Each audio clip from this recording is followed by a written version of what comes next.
Today we discuss the 1997 jump scare horror flick Anaconda. Don't want, not unless you got. Okay. Can't say the word Anaconda without slipping into Sir Mix-a-Lot mode. Real hip-hop heads know what I'm talking about. This movie starred Jennifer Lopez, John Voight, and hip-hop legend Ice Cube. This is Hip Hop Movie Club, the show for serious hip-hop fans who want to deepen their cultural knowledge. We've watched over 75 hip-hop themed films, and in this episode, we will tell you if this B-movie creature feature is actually an A+ good time, or does it deserve to be left for dead in the jungle?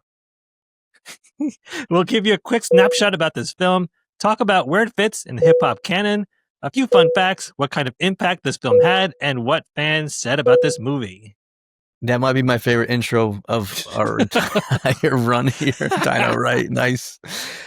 So just a quick summary. Anaconda involves a documentary film crew that ventures into the Amazon rainforest. They get hoodwinked into helping a mysterious snake hunter. A deadly encounter with the predator ensues, with a death certificate waiting for America's Most Wanted and Jenny from the Block. Still Jenny from the Block. Yeah. Still Jenny from the Block. Let's talk about some of the key cast members. We talked about a few, but also include a creepy John Voight. Playing himself, apparently. Yeah, that's true. Yeah. Shady guy. Eric Stoltz, 80s and 90s legend, film legend. Owen Wilson, I didn't even realize he was in this movie until I watched this one. Kari Wurr. I enjoyed her work very much in Remote Control and on MTV. Yes. She was awesome in MTV. Jonathan Hyde. Danny Trejo briefly in the beginning. Yeah, they sacrificed him. Oh man, I wanted to have more Danny Trejo. Yeah, we didn't get any tough guy Trejo. Huh? Yeah, he offed himself early with the creatures lurking. Yeah, it's an early J-Lo acting role, and it was the same year as her huge breakthrough role in Selena, which I love that movie. I think she did an awesome job in that one. Yeah, she did. Yeah. But yeah, I'm going to talk a little bit more about the cast, how they presented themselves in this flick. So Jennifer Lopez's character was named Terry Flores. She was the director for the film that was going to be produced. Ice Cube played Danny Rich, who was one of her best friends and also was the cameraman on the crew. Kari Wurr was Denise Kahlberg, who was the production manager. Eric Stoltz played Dr. Stephen Cale, the anthropologist who was looking for an elusive Amazonian tribe. Jonathan Hyde played Warren Westridge, who would be the quote-unquote documentary narrator with his high, proper English and that voice that he carried. So that's pretty good. Owen Wilson played Gary Dixon, who was the sound engineer. Then we had our guy, Mateo, who was the boat skipper, who was played by Vincent Castellanos. And then we have creepy John Voight, who played Paul Cerrone, who was the snake hunter. Had a weird Uruguayan accent. Yeah, I don't know what that was. Woof. Yeah, it's kind of like, why wouldn't you just get a guy from Uruguay to play that role? Yeah, right? I know. seriously. But, he's got some acting chops, but I was just cracking up. It was just like these blank stares. Like, tell me you're shady as heck without saying it, and he's in the background lurking around, I think he had a lot of fun doing this. Playing this really smarmy character. Should note that Luis Llosa, the director, did The Specialist and Sniper. He produced a lot of Spanish language shows and stuff, but two of the writers were Jim Cash and Jack Epps Jr., writers of Top Gun and Dick Tracy. They did this? Yeah. Okay. Passion project. Yeah. But early on we see how Cerrone, he apparently he is well trained in the river Amazon, but yet he needs to be rescued, right? And so that's shady in itself. And then, they bring him on board and then just chaos ensues. Mateo is attacked by the Anaconda and he shows little remorse, and he's always reluctant to try to kill the snake because his whole MO is to capture the snake to get a big payday. Usually like $1 million if you capture this huge anaconda, which is wild. And he killed the monkey for bait, and then at one point he pours the monkey blood on some of the other members of the crew. He was just deranged, right? Like using them as bait, exactly, to try to catch the snake. Wow. Yep. That was wild. I was talking about like animatronics with this one, and kind of cheesy a little bit, but for the time, 1997, it wasn't terrible. Yeah.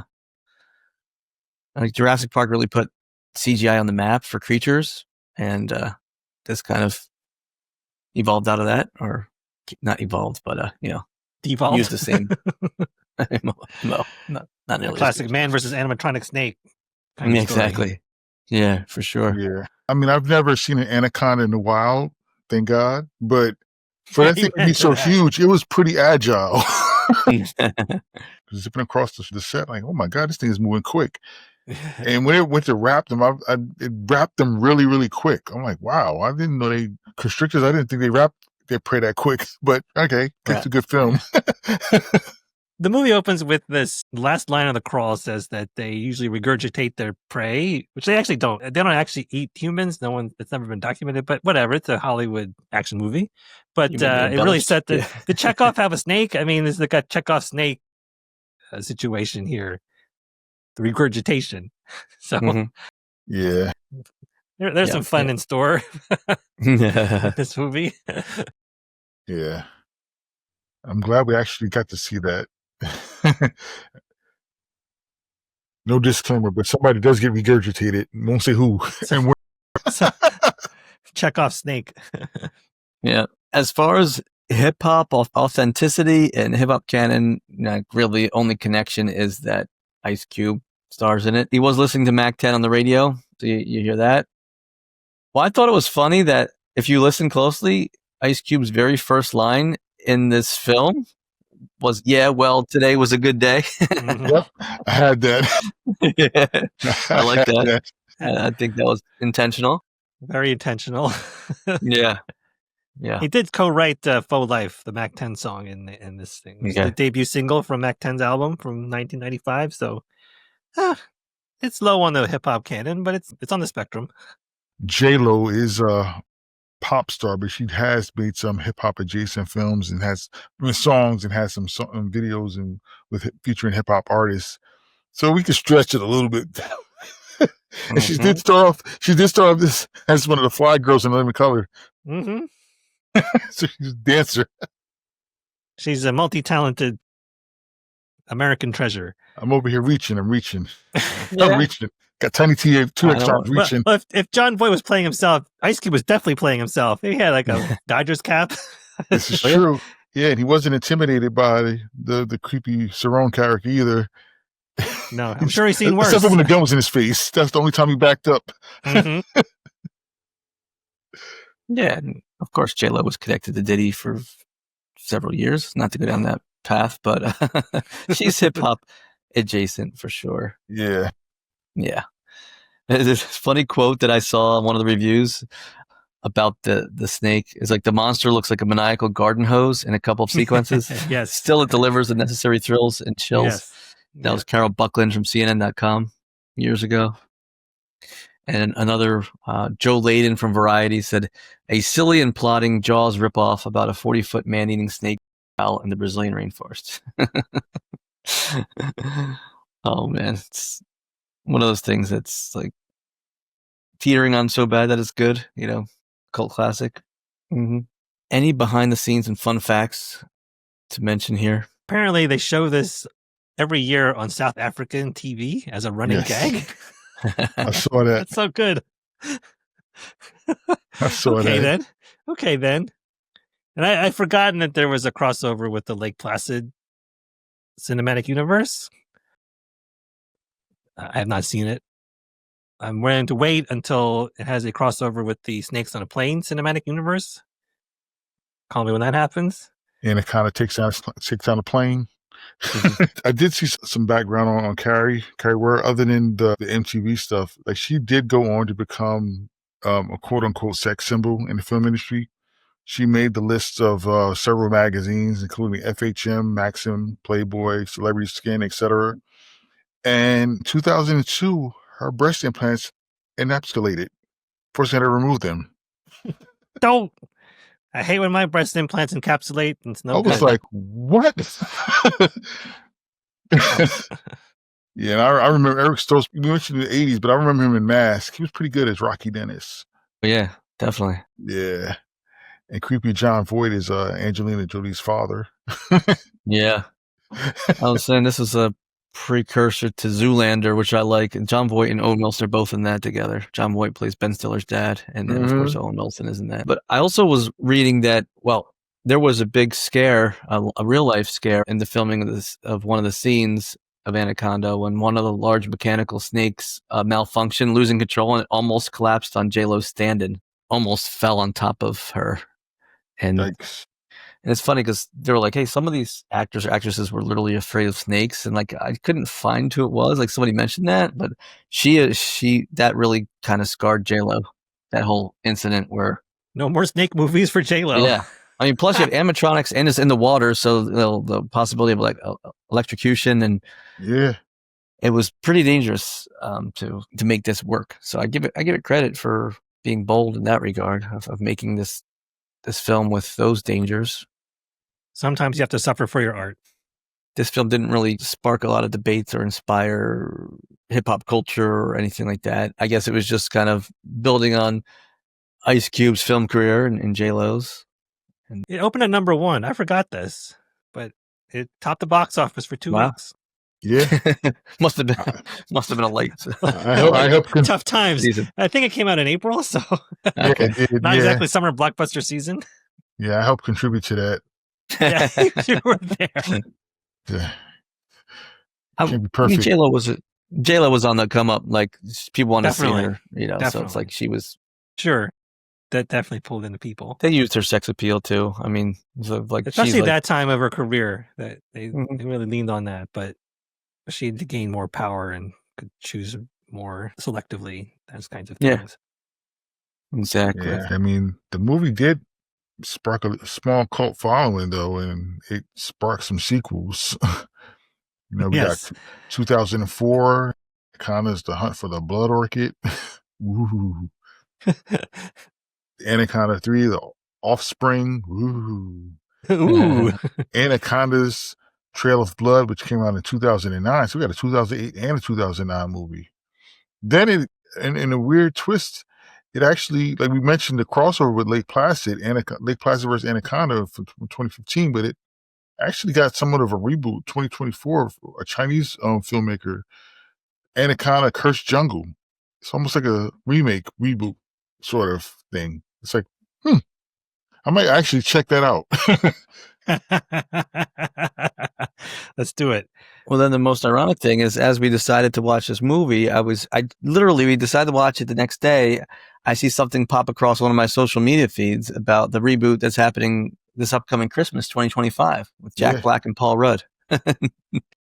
And the trailer is funny if you watched it. They're just spoofing on themselves and like, so we're gonna reboot Anaconda? Okay, should we do this? Should we do this? And they're just making fun of each other. And wait, where's our snake? And it's just slapstick kind of. And I think that's the way you have to do it because you can't take it seriously. No. This movie didn't take itself seriously, or did it? Yeah, it's one of those, like we talked about, like a Sharknado type thing, right? Where it's a snake so bizarre. Snake-nado. Oh my god. Well, I don't know about you, but I'm looking forward to the mother effing snake in my mother effing stockings this Christmas.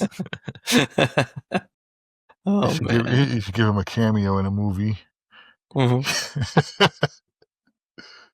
like the premise.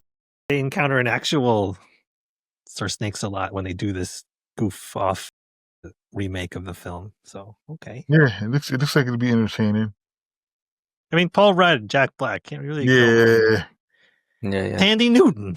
Tandy Newton's in this. Yep. Automatic. Yeah. A couple goofballs. Yeah. Like Jack Black is made for this. Like when he did the reboots of Jumanji, like those were good. It's just Those missing are like great. Kevin. He has like, riverboat wish, experience. yeah, Riverboat. I wish Kevin Hart would be in this too. Didn't they? What's the other He one? probably is in this movie. He plays Yeah. the Anaconda. Yeah, exactly. Can we get Shaq? Can we get Shaq? Oh God. LeBron. Oh man. Yeah, I don't know what more we have on this one, but I got a couple of the ones. yeah. So one of the interesting things, observations about this movie, I don't want to call it a myth, but there's a mythos out there that black people don't survive horror films. That's right. And they're usually one of the first people to go. Yeah. And Ice Cube survived this movie. And not only did Ice Cube survive this movie, but there are other hip hop artists who starred in horror films who also survived. I'll name a few. We have the legendary Ice-T, who appears in Leprechaun in the Hood. And he's listed as a survivor of the film. Yeah, yes. This guy's great. The GOAT himself, LL Cool J, survived the sharks in Deep Blue Sea, and he survived Michael Myers in Halloween H2O. That's Twofer. right. Twofer. Yep. Yeah, Rod Digger survived the ghost in the movie 13 Ghosts. And not only did LL Cool J survive Michael Myers, but also Busta Rhymes fought and survived Michael Myers in Halloween Resurrection. Wow, look at that. Ice Cube kicked open the door. It's the Hype Williams moves that saved him. No, I thought when we did a Yeah, deep he got dive the on LL moves. Cool J, and I thought he has like some sort of clause in his contract that he will never die in a film, no matter what. Ice Cube, when they asked him to be in a film, he actually said that. He said, I'll be in a movie, but I need to survive and I need to be able to help kill the snake at the end. Yeah. There's no Danny Trejo short appearance. Right. Yeah. Danny Trejo should have took a note. Yeah. Well, later on in his career, I'm sure he had more script control. Oh, yeah, absolutely. Absolutely. Absolutely. I don't think we mentioned the very limited soundtrack. We did mention For Life by Mac 10, which you said Ice Cube wrote. The only other song was Tipsy Daisy, which was Ziggy Marley and the Melody Makers. A little reggae joint, but that's it. I would think that they would have a longer soundtrack, or Cube would have used some more of his songs. This film, in terms of reviews, it's right on the middle. 4.9 on IMDb, about 41% on Rotten Tomatoes, and on the other hand, Roger Ebert gave it 3.5 stars out of 4. But my favorite part about this is that it had 6 Razzie nominations, including Worst Picture, and it's in the Razzie Top 100 Most Enjoyably Bad Movies list. So, yes, it lost to The Postman for most of these nominations. But Kevin Costner. Oh, man. So here you go. A polarizing movie. Yeah. Yeah. You want to go around and give our ratings for Anaconda? Sure. I'm not sure how this one's going to go. We'll see. So, Boogie, for 1997's Anaconda, starring Ice Cube and J-Lo, would you bring that funky flick back or leave it in the vault? Man, I'm going to leave this one in the vault. Unless somebody requests me to watch it. I'll watch it with them to get their reaction, but that's about it. Yeah. I might go check out that. I'm gonna go check out that Chinese version though.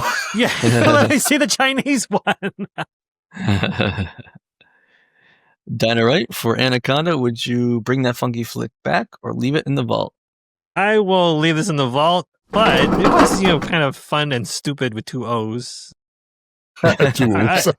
I'll watch this while I'm ironing my dress shirts. Think this is like good to put on in the background. For the original Anaconda, I'll leave in the vault. But I would see the other one, the new one coming out, Anaconda 2, Wrath of Conda.